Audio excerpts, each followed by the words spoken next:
Cara untuk print report.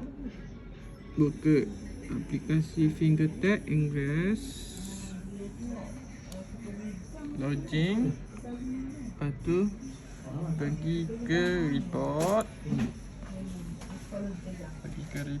lepas tu pilih untuk bulan berapa. Biasanya setiap ujung bulan kita akan buat, jadi kita akan pilih last month. This month. Jadi kita akan pilih last month. Select user, kita akan pilih yang masih lagi bekerja. Yang tukar pencen tak perlu. Klik OK. Lepas itu kita generate saja. Dan tunggu.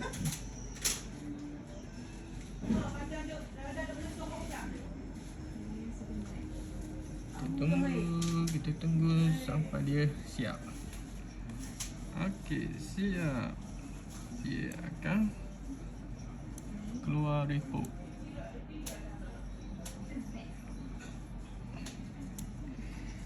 Dari report ini kita boleh print. Kita pergi ke sini, kita simpan dulu ke bentuk PDF. Kita pilih di mana kita nak simpan, kita pilih tekan OK. Lepas tu report akan dijana dalam bentuk PDF.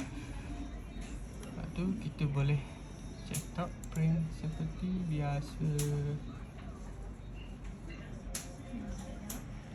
Print.